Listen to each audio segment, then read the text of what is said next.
Good night and welcome to the People's Business. I'm Stacey Russell. If Barbadians ever took hurricane preparedness lightly because of the islands being mostly spared for decades, tropical storms of the last 4 years have heightened awareness to the absolute need to be on guard. None so like Hurricane Beryl that affected the island on July 1st last year. It was unprecedented, the earliest Category 5 hurricane to form in the Atlantic, the strongest July hurricane in the Atlantic basin, the most rapidly intensifying for the month of June, moving from a tropical depression to a hurricane within 42 hours. Hurricane Beryl decimated the fishing industry in Barbados. 75% of the active fishing fleet was damaged. 88 boats were destroyed. In total, 209 boats affected, either damaged or lost. The storm severely impacted the fishing industry, causing scarcity of fish and reliance on limited supplies in cold storage. Hurricane Beryl eroded stretches of coastline and damaged beachfront properties. Powerful hurricane-induced waves knocked down a considerable portion of the breakwater harbor at the Bridgetown Fisheries Complex. Tonight, 1 week into the 2025 Atlantic hurricane season, we hear from Simon Alleyne, Program Officer at the Department of Emergency Management, and Brian Murray, Deputy Director of the Barbados Meteorological Services, on how Hurricane Beryl, that experience, will help us to best prepare for what lies ahead. Our discussion begins after this commercial break.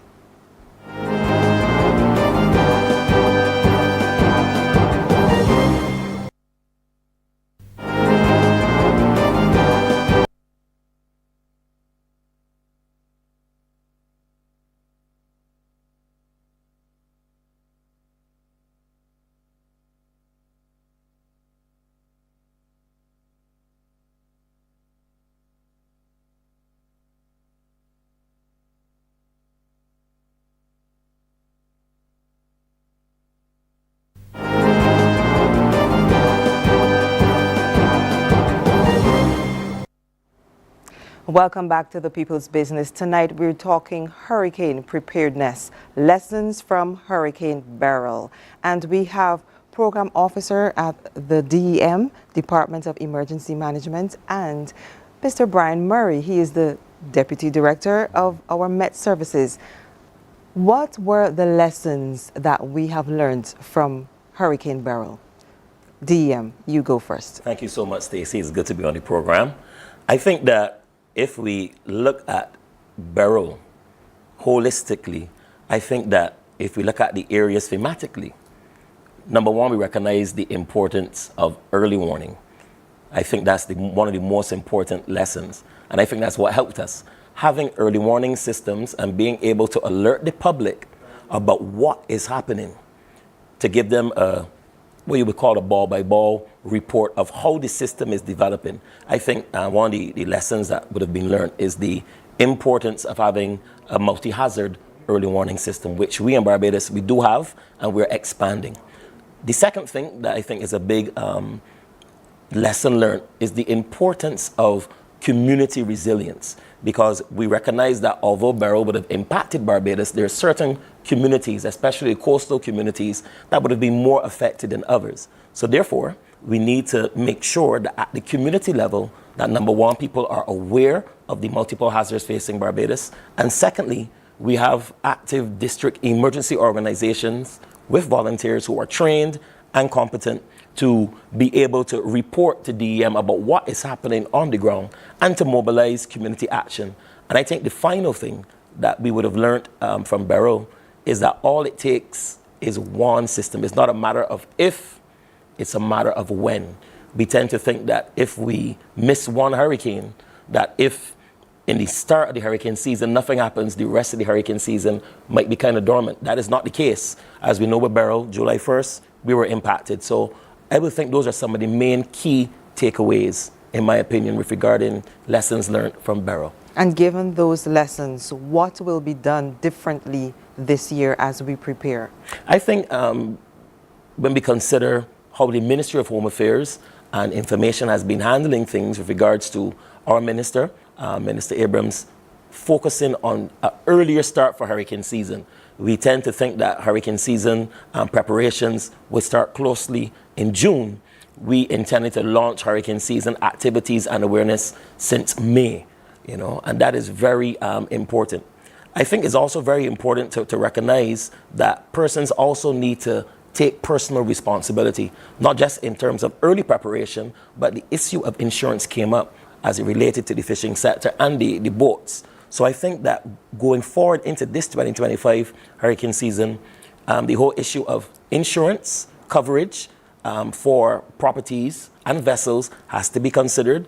And I also think that in terms of being ready as a nation, we recognize it's also a personal responsibility and not the responsibility of government alone. Before Mr. Murray has his first word, you talk about community resilience and you mentioned Yes. the DEOs, and we're going to have a separate program with Definitely. the DEOs, okay? But in terms of community resilience, what else is being done to bring communities together so that they can best prepare for whatever comes our way during this hurricane season? Right. So throughout the whole year, DEM does a number of engagements with the public. We tend to think that DEM only focuses on the hurricane season. But for us, the whole season is from January to December.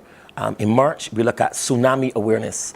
And later on down the year, around October, we focus on tsunami and coastal hazard awareness. So it's very important that we get Bajans to understand that the readiness is not only for the hurricane season, but for multiple hazards, earthquakes. We recognized recently we had the oil spill in Oistins. So it is clear that at any time, some kind of hazard can happen.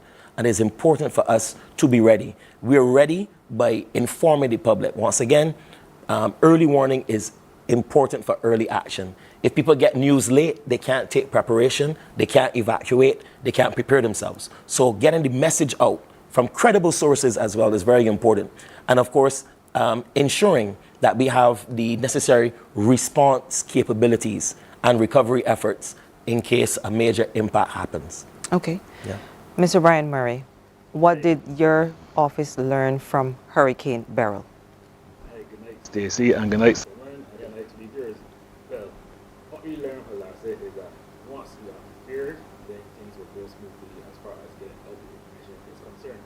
Now, in saying that goes, June too soon, July stand by. I know that a lot of the agents will realize that June and July were a bit too soon as far as hurricanes are concerned, because we are so accustomed of having a tropical storm or hurricane coming around in late July. Mr. Murray, I'm going to ask you to pause there for us. I'm going to come back to you, Mr. Simon Alleyne. We mentioned DEOs just now. Explain DEOs, District Emergency Organizations. That's right. And what do they do? Just a summary. Right, so district emergency organizations would be the volunteer arm of the Department of Emergency Management. So there are 30 constituencies in the island, so the aim is to have a functioning DEO in each constituency that will be able to respond in terms of small things that may happen. They're all trained in radio communication, shelter management, first aid, and other necessary skills to assist us. One of the things that the DEOs do and is ongoing, they assist us in the development of our vulnerable persons list, because they're in the communities, they walk through the communities and they have sessions, they're able to identify hazards and identify any challenges in the communities and communicate that back to us. And of course, we share that information with other ministerial departments. I'm glad that you assist. mentioned vulnerable. Yes, please. A vulnerable persons list, because the DM did say that this year they will be focusing on helping the vulnerable in our community. That's right. Have you already compiled that list? How are you planning to meet the needs of those people on that list? Right. So the vulnerable persons list is an ongoing procedure, in the sense that our DEOs get the information, but then there are certain government departments that have information on vulnerable persons. Obviously, the welfare department and the Ministry of People Empowerment. So we get the information of persons, where they live, if they're disabled, how old, if they're seniors, if they need any kind of assistance, so that leading up to the hurricane season, if we have to see people being relocated, we can identify those persons that would need assistance to get to shelter or to be with family or friends. How do you classify someone as vulnerable? Right. So obviously a vulnerable person would be, for us in disaster circumstances, a vulnerable person is a person who may live in an area that is prone to any kind of major hazard activity, like high flooding, land slippage areas, and so on. Secondly, a person who might have some kind of disability, if they are blind, if they are hearing impaired or physically disabled to some degree. And of course, the elderly. The elderly, of course, we consider to be vulnerable because they would have specific needs, whether it's medication or in terms of their mobility issues. And that's why there are a number of hurricane shelters that have the ramps, or should I say emergency shelters that have ramps to allow disabled persons to enter them. So it's an ongoing process. I was supposed to mention the National Disabilities Unit as well. They would have a list of persons in their database who would have physical challenges and so on. So those are the kind of persons that we would see as being vulnerable because their needs would be different than those of the mainstream groups of agents. And you talk about compiling this list. If these vulnerable groups wanted to get in touch with you, wanted to put themselves on that list, what should they do? Okay, we would advise anyone to call the Department of Emergency Management on 438-7575. The number again is 438-7575, or send an email, or someone that you know can send an email on your behalf to deminfo, DEMINFO, @barbados.gov.bb. And that information will be compiled and it will be added to the list of vulnerable persons. Okay, thank you so much. Well, some technical difficulties may have been preventing Mr. Murray from having his say here, but we're over that now. Mr. Murray, what did we learn from Hurricane Beryl? Well, what I can say is that you can never be too complacent as far as storms are concerned and hurricanes. And the reason I'm saying that is because we are accustomed of having tropical storms and hurricanes late, like around July, early August, around September, which is usually the peak. What's happened over the past few years that we've had a situation where the systems are forming much earlier in the season. We have Elsa in July 2021, we had Brett in June 2023, and last year was with Hurricane Beryl. So what we got to do as Bajans and individuals and tourists is to be always prepared, because the weather can be very unpredictable at times. You will see the tropical wave coming off the African coast and say, nah, you know, it'll go north, but we realize that patterns have changing a little bit. And it's very important enough for us to listen to the radio and listen to the messages being given out by the BMS and the DEM. And once individuals and businesses do the preparations, then we will go through this hurricane season before scratch. Okay. Tell us about predictions for 2025 as compared for 2024. Okay. Are we likely to be better off or worse off in terms of what to anticipate? So I'm going to talk about slide 4 on my presentation. So if we go to slide 4, you can see that last year we have predicted 17 to 25 storms, of which 8 to 13 will become hurricanes. And out of those 8 to 13, 4 to 7 will become major hurricanes. And the actual total was 18 named storms, 11 hurricanes, and 5 major hurricanes, which includes Hurricane Beryl, which will not be forgotten. And if we go to the next slide now on the map now, and this is components of the National Hurricane Center, what you may notice is that only 2 systems affected the Eastern Caribbean, including Barbados. Beryl to the south, and to the north was Ernesto, which was off tropical storm. And I'm going to get now to the predictions for this year. Well, the good news is that there may be fewer hurricanes than in 2024. But as someone said earlier in the program, it only takes one system to offset everyone. So according to NOAA, they are predicting 13 to 19 named storms, of which 6 to 10 will become hurricanes. Over those 6 to 10, 3 to 5 will become major hurricanes. Okay. And what does that mean for you? What does that mean for the Barbados Met Services? Well, it means that it's going to be as active as in 2024. So we cannot become too complacent. So Okay. we got our preparations in order. We have the Dollar radar working, we have the satellite working, and we also make sure that we get the daily videos out, to the public, and those videos will be increased if a system comes within our direction. What kind of videos are these? Okay, we do videos on our website, barbadospreparedness.org. We have a person right now who is dedicated to do these daily videos. He will talk about the weather on a daily basis. Okay. I want to ask you about equipment currently at the disposal of the Barbados Meteorological Services that are assisting you with making predictions that are precise as possible. Tell me what you have at your disposal and how they're helping. Okay, I'm going to start with the satellite imagery. So we have a satellite dish that we download from the GOES 19 satellite up in space. And we get images every 30 minutes. That's one. And then we have the Doppler radar, that will actually shows us where the rain showers are. And at the same time, if a system comes along like Tropical Storm Beryl or Hurricane Lake, or even a chocolate wave, we can actually see where the rain showers are. And also with the wind, it also tells us where the strongest winds are. We also have unmanned surface vessels. It's like an unmanned station on a boat, and these go out, in the ocean. We have one in the ocean right now, and what that's doing is that it will tell you the temperature, the weather humidity. It also give you the actual wave heights and wave directions. And those are helpful, especially in our marine forecast. And actually, those are giving us better marine forecasts than in the years gone by. Okay. How are you able to prove that you're actually being able to make better forecasts, more precise forecasts? Okay, we are preparing the actual data that we are receiving from the unmanned surface vessels versus the models that we are producing.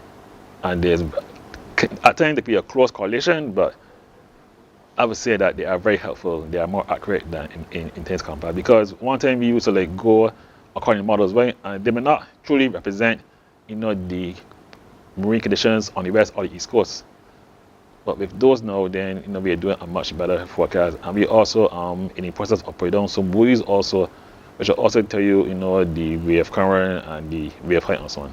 Okay. Yes.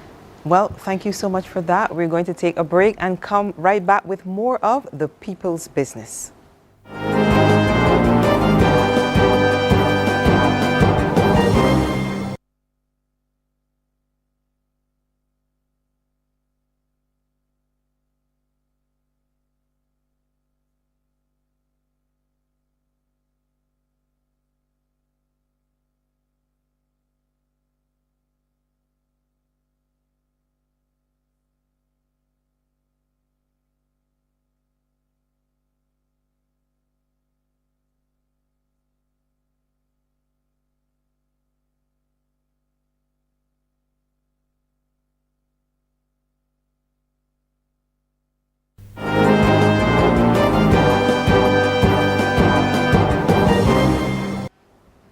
Welcome back to The People's Business. Tonight we're talking hurricane preparedness, lessons from Hurricane Beryl.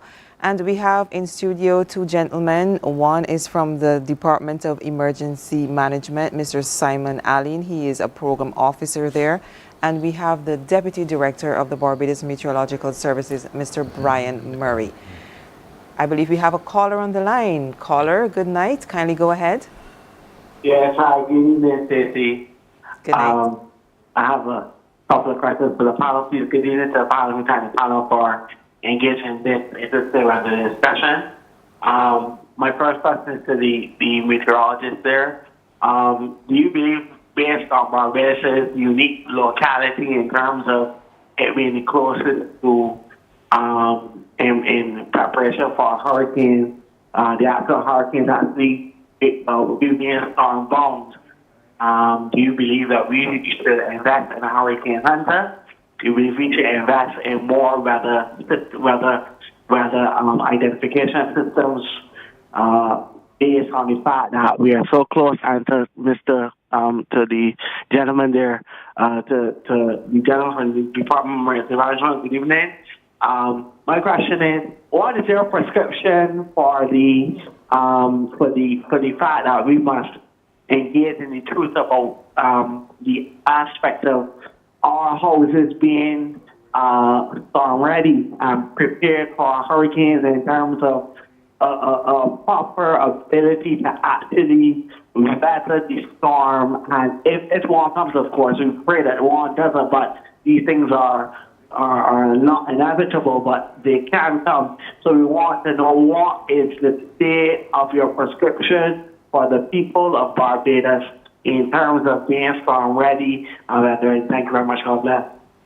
Thank you.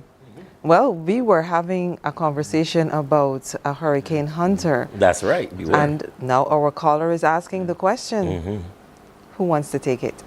Yeah, Brian will take it. Okay, so we all know that the hurricane hunters, are being used by NOAA. I know they would do their missions, for Miami or Puerto Rico or St. Croix, and they would do their missions, right? Now, the caller asked about having our own hurricane hunter. But what they have to be mindful of is that it's going to take a budget, because you have to pay for landing fees, you got to pay for fuel, you have to pay for maintenance of the aircraft, because you cannot just let aircraft just sit there for about 6 months a year and not doing anything. It has to be maintained every day. You have to check the tires, you have to check the engines, you have to go in for inspections. So there's going to be a cost in fire hunter is concerned. Now, what the BMS is doing now is that we are trying to get a drone that will fly out to a certain distance near the system, take the readings, and come back. That is an event that NOAA will not be able to do as much flights as before, and all of us will have known of what's going on in South America, because they're having cuts, to their services. So time will tell. If that comes that point, then hopefully by then we will actually at least have a drone that will fly out a certain distance and take readings, and then it will bring the readings back to the main office. Right. Okay. With regards to the second part of the question, thanks again, caller. I do believe that homeowners or persons who are tenants in houses need to do an assessment, walk around and look at your property. Not just about cutting the grass, but you look at your property with regards to structural integrity. You look to see if there's any termite infestation. Termite infestation causes significant weaknesses to any structure. So obviously, if you can identify termites in your roof or in your sideboards or whatever, now would be the time to change them. You need to get them changed or repaired. I think it's also important to recognize that hurricane preparedness is more than just stocking up on the canned goods, but every homeowner should invest in a couple of things. You should have a hammer, you should have nails, you should have tarpaulin. You should, of course, have your storage of water, whether you buy cases of water from the store or you have your 5-gallon buckets of water with lids. You store that water and you keep it. But more importantly, you know where your nearest hurricane shelter or emergency shelter is, and you make arrangements. If you believe that your home would be compromised during a hurricane, in other words, you live in a flood-prone area, so you know what? I don't think that we could ride out this hurricane. You need to go somewhere else. Go by your family, go by your friends, and I always advise the use of the hurricane shelter as a last resort, because it's a public facility with different people. There's no real set of privacy in the hurricane shelter because it's a shared space. Just like if you go in the bus terminal, it's a shared space. So we advise persons, rather than run into the hurricane shelter, use the hurricane shelter as a last resort, but it's best to have arrangements with your friends or family who could probably take you in during the passage of the hurricane. Okay, we have a caller on the line. Go ahead, caller. Good night. Yeah, good night. Good night. Good night. Good night. Yeah, good night. So, Mr. Alleyne, I think to be more reactive, active, better think clear than it.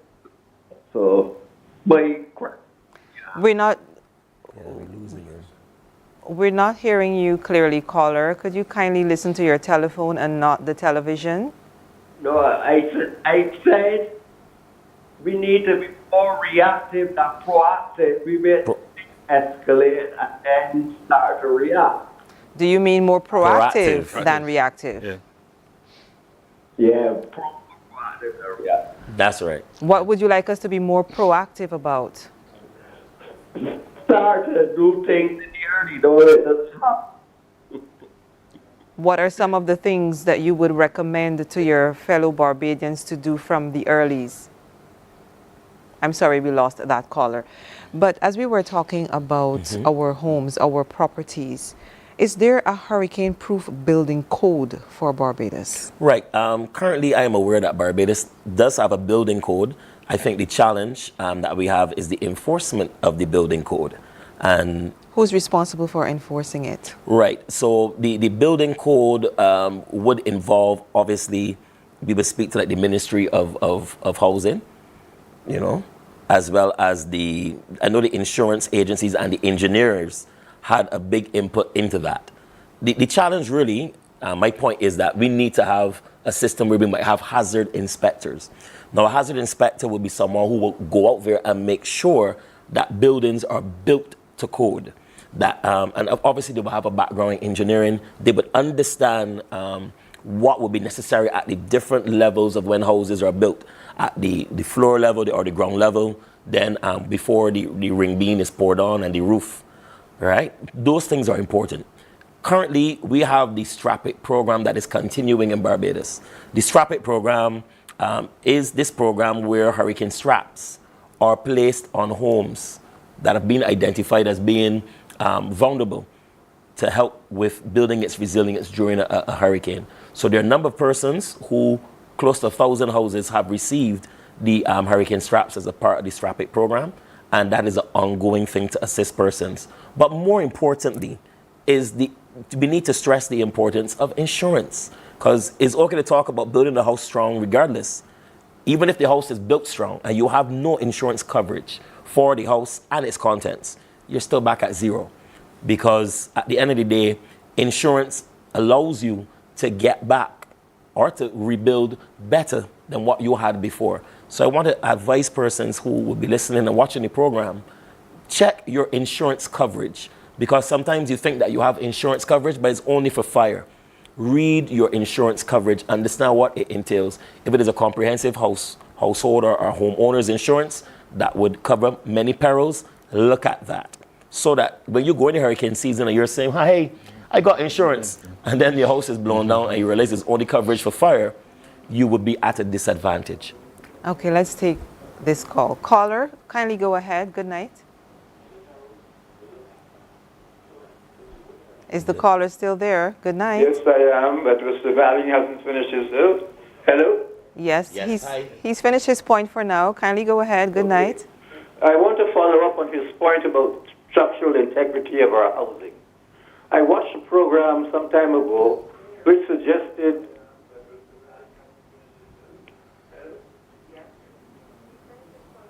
He's listening to the TV. Thank you.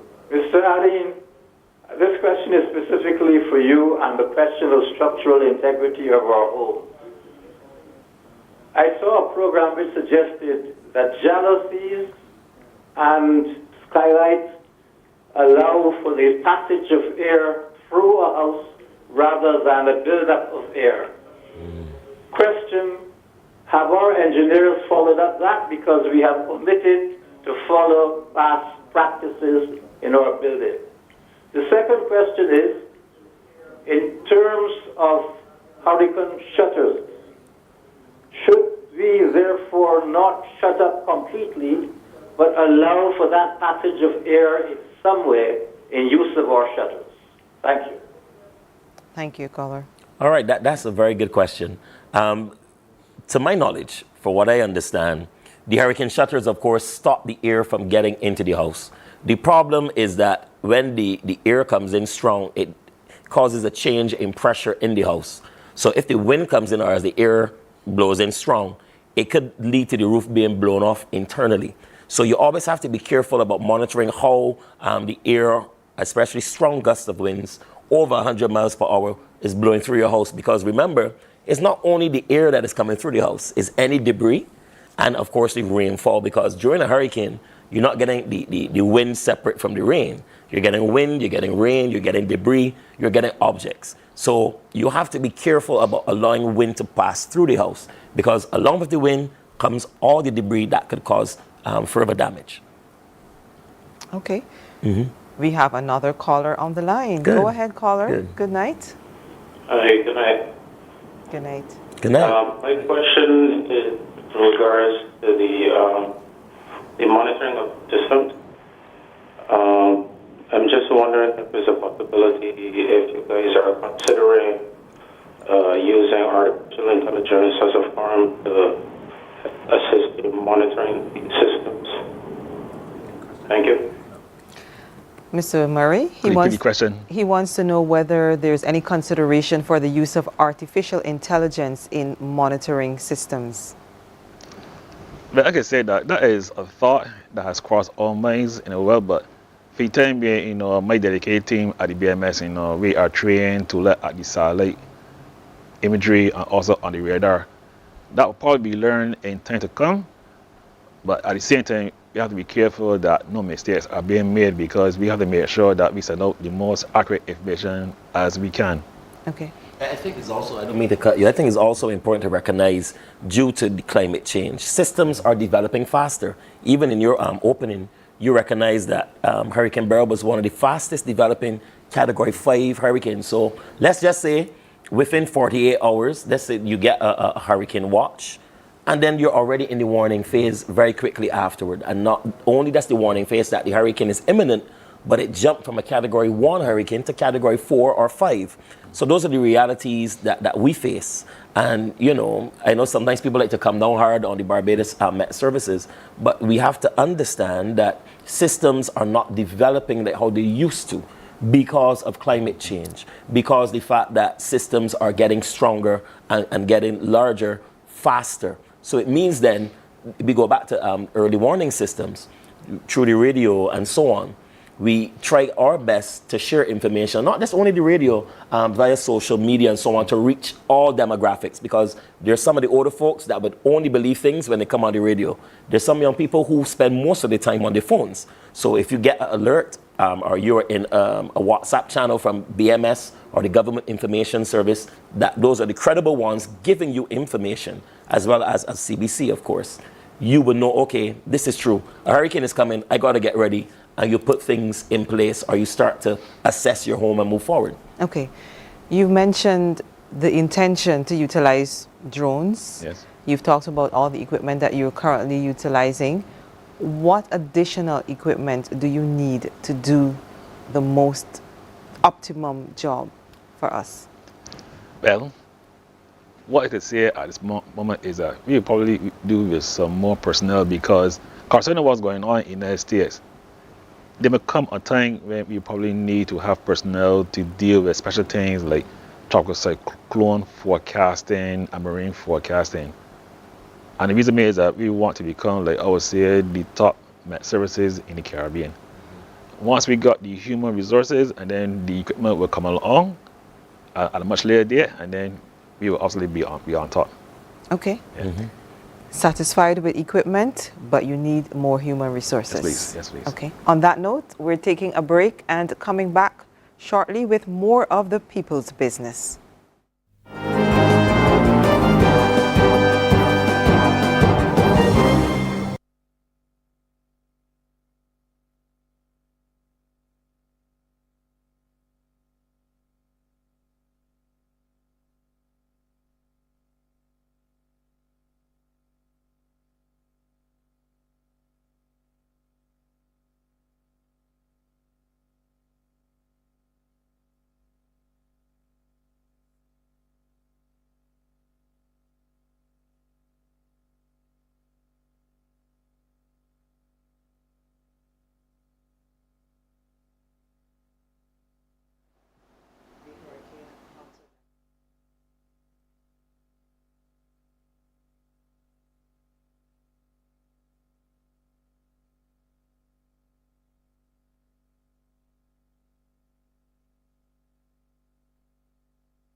Welcome back to the People's Business. We're talking hurricane preparedness tonight, and we have a caller on the line. Good night, caller. Good night. Good night. I would like to know if there's any assistance given to the elderly in preparation for before assistance comes to help with trimming trees which overhanging, buildings, or actually overhanging the road, or that hanging going towards the electrical line. Do they send people to help those senior citizens who can't do it themselves? Yes, well, definitely. When we talk about tree trimming and anything to do with power lines, the Barbados Light and Power is responsible, and they're the ones who are technically skilled to remove any kind of overhanging branches and trees that might be over the power lines. So we don't want any citizens to get up and try to cut down trees that might be close to power lines. The other thing too, we also have the Ministry of Transport and Works, we have the Drainage Division, we also have within MTW, there's a tree trimming element that would be able to assist.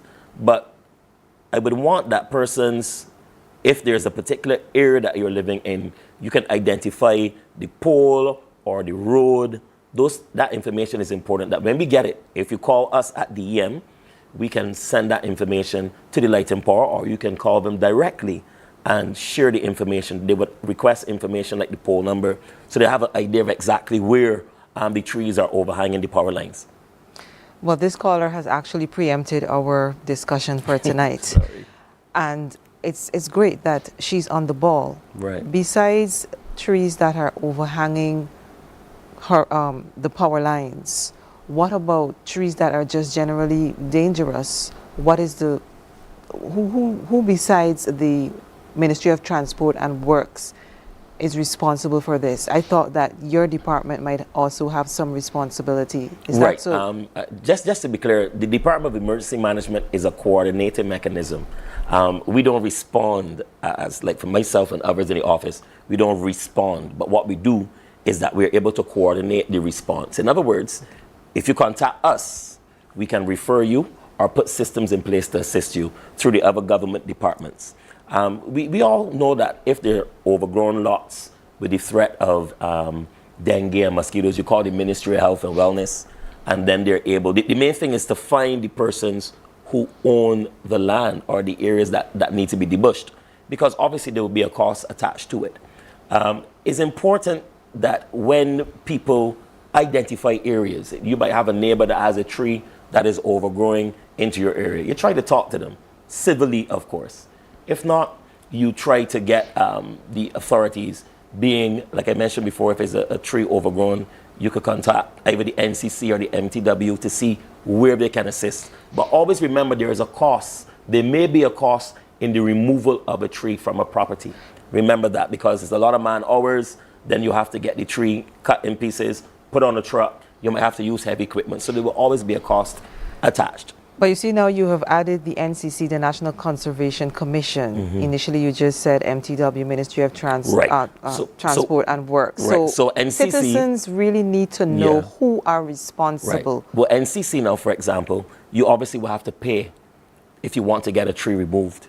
With the MTW, they could assist with the removal of the tree once they have the necessary persons available to get on site. And even before removing the tree, some kind of site visit has to occur, because the legalities are very important. In Barbados, you cannot cut down mahogany trees, for example. They could possibly be trimmed, but you cannot cut down mahogany tree. If there's a situation where there are coconut trees and whatever, once again, the legality on whose property is it on? Is it your property or is it your neighbor's property? You're a tenant at a house. Is that your landlord's responsibility, or is the landlord saying, well, hey, look, these are my trees that I planted, I don't want them removed? So it is not as if the government or any of the government departments would just get up and go and just cut down trees indiscriminately. The background research or some kind of background knowledge has to occur where we understand the legalities of the situation. And I think Minister of Home Affairs he mentioned that Minister Abrams, when he said, like during Beryl, there were some people, and even before with Elsa, there are some houses that have not been able to be repaired because, quite frankly, the landlord said, look, I always wanted to get this tenant out the house, so please don't put back on the roof. I don't want my house to get fixed because of the legalities of the situation. So I think that in Barbados, people have to recognize that when it comes to the response and the recovery effort, we just don't go helter-skelter doing things ad hoc. We're not going to just put a brand new house on land for a person that does not belong to them. It doesn't make sense. So we have to look at the legalities of the situation. Investigations have to be done to make sure there's no fraud happening so that the right persons get the right assistance at the right time. Okay. Yes. Once it doesn't get all tied up in red tape. Correct. I agree. I agree. We have a caller on the line. Good night, caller. Good night. Go ahead. Good night to everyone. This is a question to Mr. Maria. Is the Met Office capable of telling us the magnitude of the storm surge according to the system?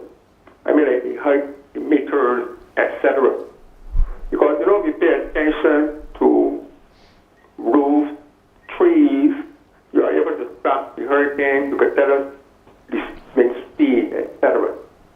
Are you able to tell us to the surge before we get here so that we can be properly prepared? Thank you. Okay, I can say that at this time we are capable of providing information to the public about, the wave heights and so on. I think with that, in the case of Beryl, we had sent out information on our website and through the media and other entities of what to expect in terms of the sea swells and the wave heights.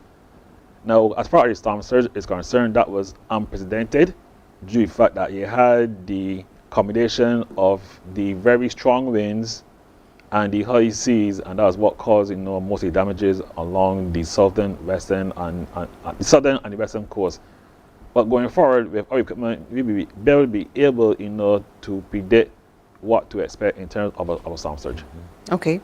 How easy it is to access data gathered by the hurricane hunter for this region, and what difference does having that access to data make?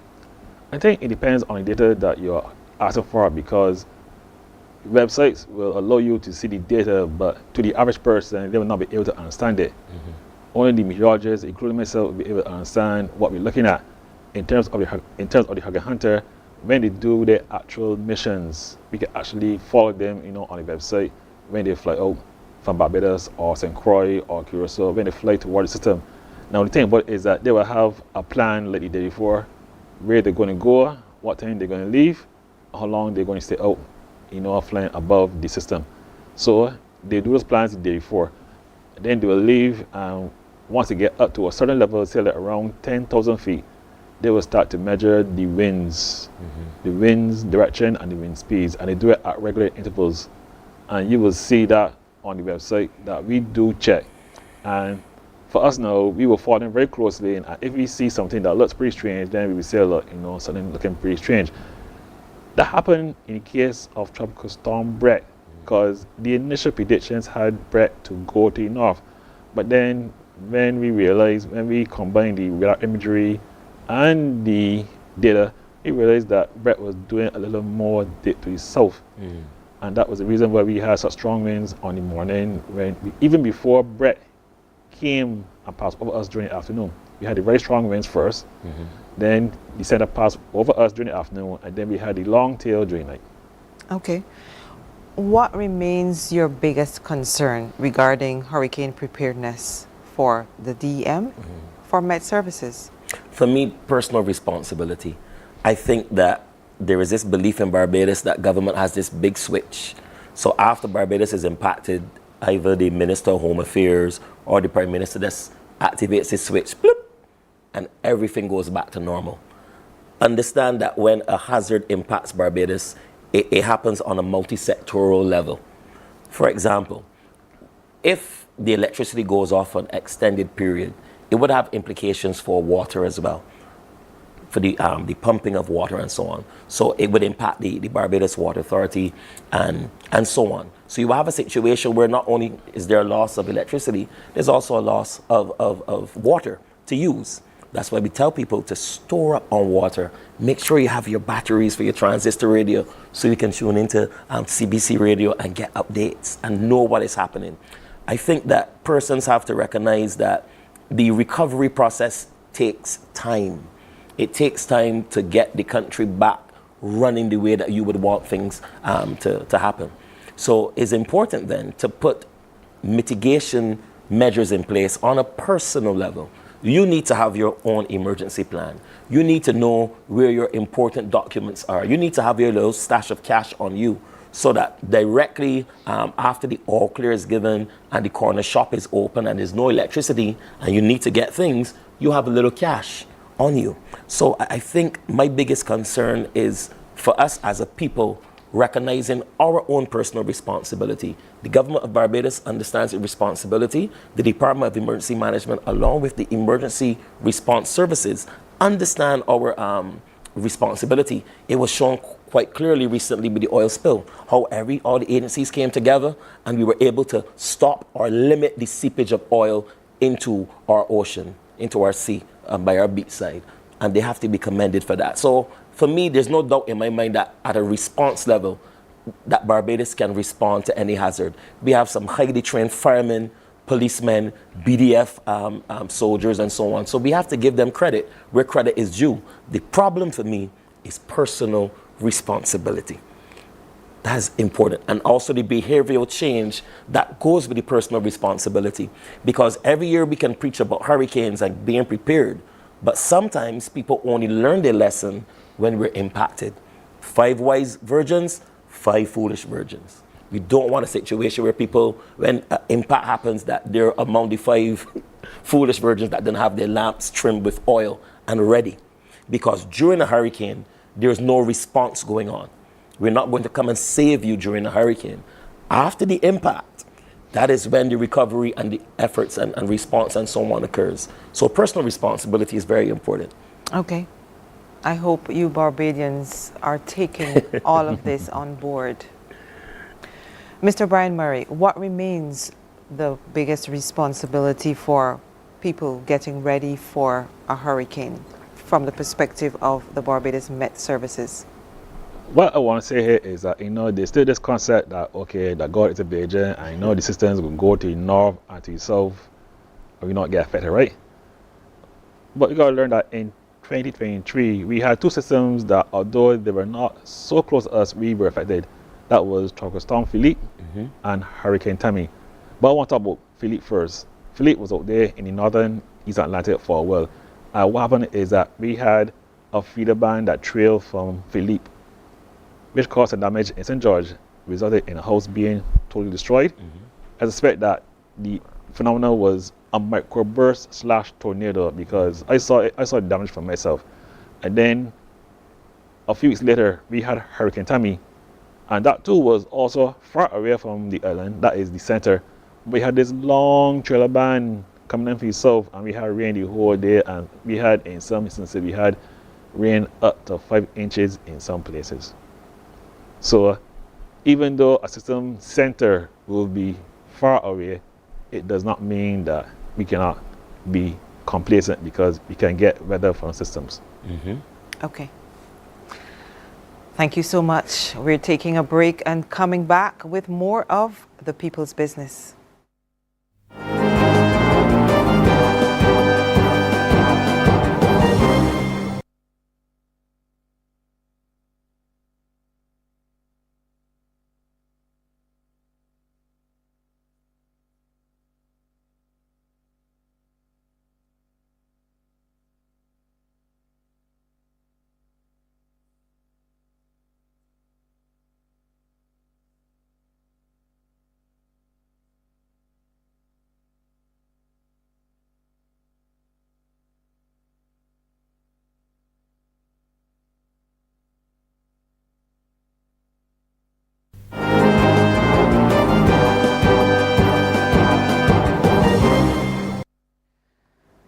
Welcome back to the People's Business. We are talking hurricane preparedness, and as we go into our final segment, we're going to focus on that industry that was most affected last year, fishing.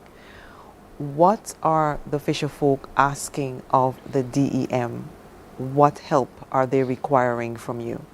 Well, I think we got to commend the government of Barbados with its partnership with the World Bank in securing a US $54 million, I would say, loan to help finance a project dealing with the building the resilience and the capacity for our country with regards to resilience in the fishing sector and overall disaster management. What is going to happen is that we're going to see a lot more investment in the development of and reinforcement, I would say, of the coastal areas in terms of the jetties, in terms of revetments and so on. Also in terms of the fishing sector, we want to see fishing boats that are built better, that are, of course, a lot more modern and with modern equipment in terms of telecommunications and radios.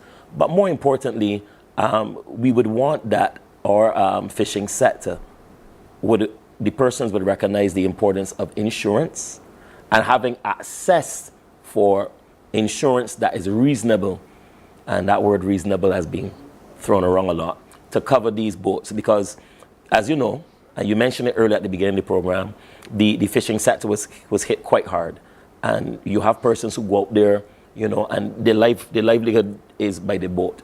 So it's important that these boats are insured, that they're built back better, and they have the necessary navigation and telecoms equipment. But more importantly, the designation of a safe harbor based on having the coastal infrastructure reinforced. So that if we say, look, this is a safe harbor to put your boat, it is definitely safe. But also to have the necessary cranes to lift the boats out of the water so that they can be on dry dock.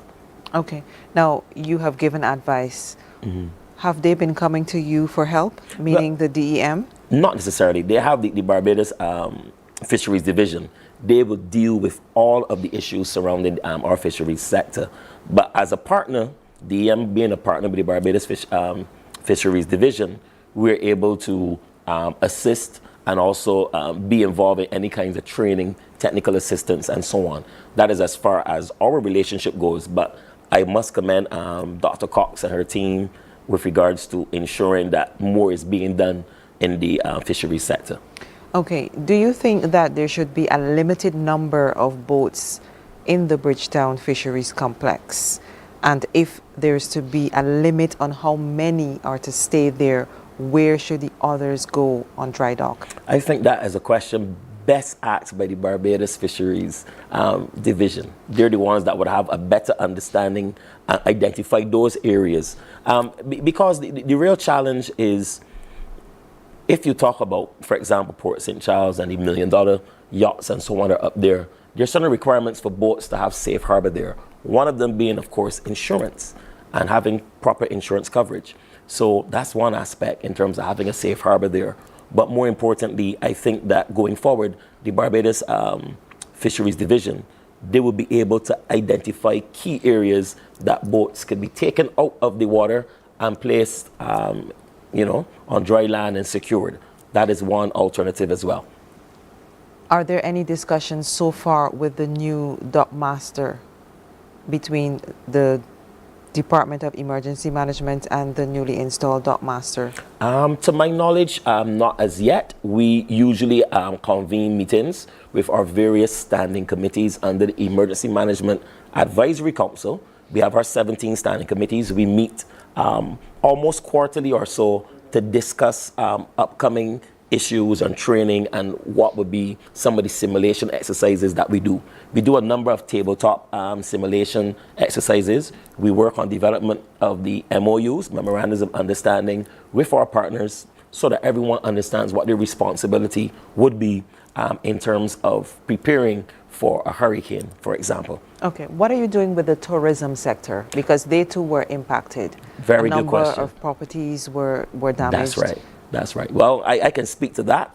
I have under my remit dealing with the BHTA as well as the Intimate Hotels of Barbados. So as the program officer responsible for the tourism sector, as you would say, we do a number of workshops, training, and tabletop simulation exercises. What we've been doing, and it's not just a talk shop. I know when people hear workshop, the thing is that's a talk shop. The various hoteliers, they have emergency plans. Some of them are need to be updated. Some of them need help in drafting those emergency plans. So that's what I do, along with the other program officers at the Department of Emergency Management. So if there are any private sector organizations or even the hotels that need assistance in drafting emergency plans and also going through some training with their staff, we facilitate that at the Department of Emergency Management with a view to making that particular property more resilient and responsive as it relates to hurricane preparedness and the multi-hazard approach that we take at DEM. Okay. I know before we went to the last break, Mr. Murray, you said that Barbadians, residents, visitors, we should not be complacent. What other message or messages do you really want to reinforce at this time? Well, I could say at this time is that, do not be complacent. Make the preparations early. You don't have to wait until May or June to start. It could be an ongoing process right throughout the year. And once you are prepared, then you'll be in a better position to ride out the hurricane season. You don't know what the future holds because, the weather can be very unpredictable, as you were saying. So it doesn't, even with a hurricane or tropical storm, you're looking for those. But you also have to look out for the tropical waves, tropical depressions, the intertropical convergence zone, and the mid to upper level troughs, because those can produce a lot of flooding, and you have to know where to go. You got to have your plans in place for individuals, companies, businesses. So you always got to be prepared. That's right. You talked about Light and Power, Barbados Light and Power being responsible for power lines, trees overhanging those power lines. What is the relationship between Barbados Light and Power and the Department of Emergency Management to ensure that we are safe? Well, I must say that the Barbados Light and Power has been an ally, a partner for years with the Department of Emergency Management. So internally, we have a number of meetings that we convene. When we look at the utility sector, it wouldn't just only be the Light and Power, but the Water Authority and the communications providers as well. But I must say that the Light and Power has taken a very proactive stance. They're always out there trying to not just repair transformers that may have blown or to repair lines or leaning poles. With their system, because you talk about technology, they're able to map digitally all the poles and the substations and so on. They have that technology, so they can tell and be more accurate when there's a power outage, where is it going to happen. I also want to commend them on early communication and warning, because you will get a warning either via the media or even alert sent to your phone that they will be doing some work in a particular area, so expect some outages. And I think that gives us a better understanding of how our utility companies operate. So with us at DEM, we have a good relationship with them, especially as it relates to hurricane response. During the all clear, just before the all clear is given, they're out there with the teams doing a lot of work on the ground. So kudos to them. Before we go, yes, lastly, quickly, strap it. How can people benefit from it? Right. Okay. Once again, the number to call, DEM 438-7575. 438-7575. We'll be able to take the information from you. And it's important that when we ask persons for information, don't just say that down the gap there. Give us some specific information about where you live, the occupants of the house, and the contact details, so that we can follow up. That is very important. You need to give us specific information so that we can do the necessary investigations, and then assistance will be offered. And this is the same number for people to call to also get on the vulnerables list. That's right. That's our number. That's our office number, 438-7575. You can also email us, give us a detailed email at deminfo@barbados.gov.bb. Well, thank you so much, Mr. Simon Alleyne, Program Officer at the Department of Emergency Management, and Mr. Brian Murray, the Deputy Director of the Barbados Meteorological Services. Thank you so much for joining us for this edition of The People's Business, where we discussed hurricane preparedness, lessons from Hurricane Beryl. On behalf of our news team, I want to say thank you, and on behalf of the crew, thank you for viewing. I'm Stacey Russell, looking forward to seeing you again for your next episode of The People's Business, your business.